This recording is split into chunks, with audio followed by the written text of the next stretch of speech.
In this video, we are going to solve this definite integral. I will solve this question using two methods. Both the methods are equally important.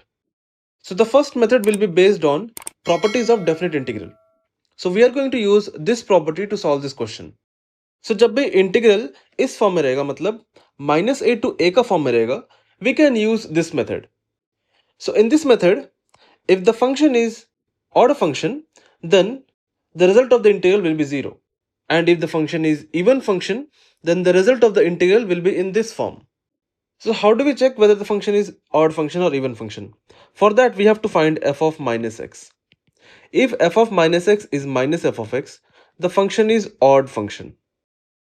And when f of minus x is f of x, we say the function is even function. So जब भी function odd function रहेगा उसका result होगा 0, integration का result होगा 0. And जब भी function even function रहेगा इंटीग्रेशन का रिजल्ट होगा 2 integration 0 to a f of x dx. सो ये इसका दो रिजल्ट है, एक है 0 और एक है 2 integration 0 to a f of x dx.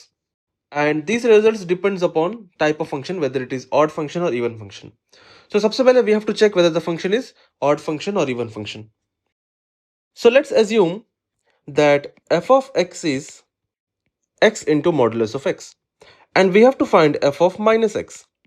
मतलब x की जगह पर माइनस एक्स पुट करना है. सो जहां पर भी x था वहां पे हम माइनस एक्स पुट कर लिया. Now modulus of minus x is modulus of x and minus x बाहर में था. एंड यहां पर जो x इंटू मॉडुलस एक्स है इसका जगह हम क्या पुट कर सकता, f of x पुट कर सकता. So minus f of x. We got f of minus x is equal to minus f of x. मतलब जो फंक्शन दिया हुआ है वो क्या है, एक ऑड फंक्शन है.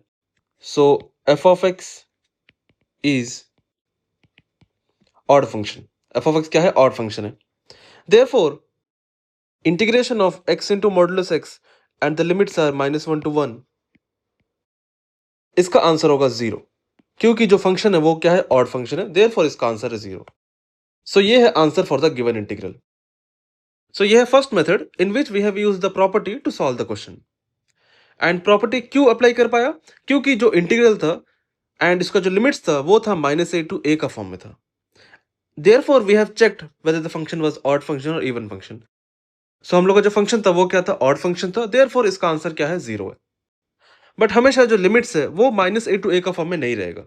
लेट्स से जो गिवन इंटीग्रल था उसका जो लिमिट्स था वो -2 to 1 था. So in this case we can not apply this property because जो लिमिट्स है वो -a to a का फॉर्म में नहीं है. Therefore we have to use the second method to solve this question. So let's solve the question using second method. So to solve this question you should know the definition of modulus x. So modulus of x has two definitions. One is minus x, another is x. Minus x is for x less than or equal to 0 and x is for x greater than 0. So basically modulus x has two definition and the definition changes at x equal to 0. Less than x, this definition, greater than x, this definition. So at 0 the definition changes. Therefore we will split the integral, we will split the limits of the integral and we are going to split the integral at 0. So equals to integration of -1 to 0 and 0 to 1. सो यहाँ पे जो integral था उसको हम 0 में split किया क्योंकि 0 में फंक्शन डेफिनेशन चेंज होता है. सो लेस देन 0 एक डेफिनेशन है, ग्रेटर देन 0 एक डेफिनेशन है. सो ये जो लिमिट है ये लेस देन 0 है एंड ये जो लिमिट है ये ग्रेटर देन 0 है. सो यहाँ पे जो फंक्शन आएगा उसमें हम मॉडुलस एक्स का जगह -x पुट कर सकता एंड यहाँ पे जो फंक्शन आएगा उसमें हम मॉडुलस एक्स का जगह हम x पुट कर सकता बिकॉज ऑफ द लिमिट्स. सो ये बेसिकली प्रॉपर्टी है जहां पे हम लोग इंटीग्रल को दो पार्ट में स्प्लिट कर सकते हैं. So basically in the interval जो लिमिट जो है वो किसी पॉइंट से किसी पॉइंट तक डिफाइन रहेगा. सो उस इंटरवल का अंदर में कोई भी पॉइंट पे हम इंटीग्रल को दो पार्ट में स्प्लिट कर सकता. So we have split the integral at 0 क्योंकि 0 में डेफिनेशन चेंज होता.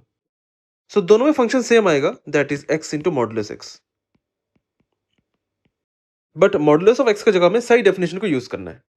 सो equals to integration of -1 to 0 x into, यहां पर मॉडुलस इसके जगह पे क्या पुट करना है, -x पुट करना है.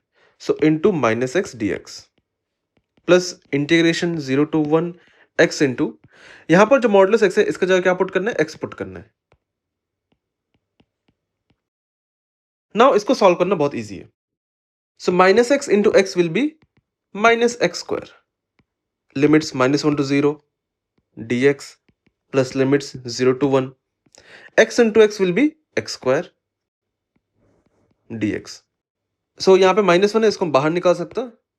So minus integration of -1 to 0 x square dx plus integration of 0 to 1 x square dx.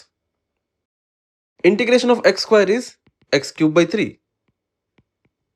बाहर में माइनस है एंड लिमिट्स क्या है -1 to 0 प्लस सेम फंक्शन है तो इसका इंटीग्रेशन भी सेम होगा x cube by 3 and the limits are 0 to 1. Now upper limit put करना है सबसे पहले, देन लोअर लिमिट पुट करना है. ठीक है.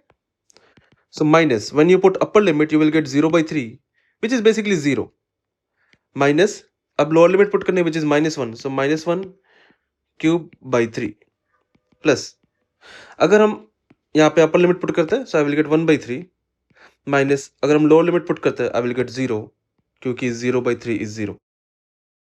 So -1 का cube is -1 minus of -1 will become +1. सो इसका सोल्यूशन क्या है 1 by 3 प्लस 1 by 3 एंड बाहर भी एक माइनस है so minus of +1 by 3 will be -1 by 3 plus यहाँ पे क्या है 1 by 3 1 by 3 minus 0 is 1 by 3 सो इसका आंसर है 1 by 3. इसको सॉल्व करने पर आई will get 0. So 0 is the answer for the given integral. So from the first method मेरे को 0 ही मिला था. ठीक है. देयरफॉर ये आंसर सही है. So we can use this second method जब इंटीग्रल या फिर I can say the limits -a to a का फॉर्म में नहीं रहेगा. ठीक है. We can use this method to solve the question. So these are the two methods to solve this question.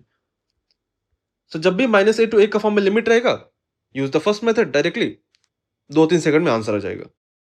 And if limits are not in form -a to a so you can go for the second method. ठीक है. So this question can be solved by using both the methods. So I think the first method is very simple. So you can use that method to solve this question. So this is it for the video. We will solve more previous year questions in our upcoming videos. So stay tuned for the next video. Thank you for watching this video.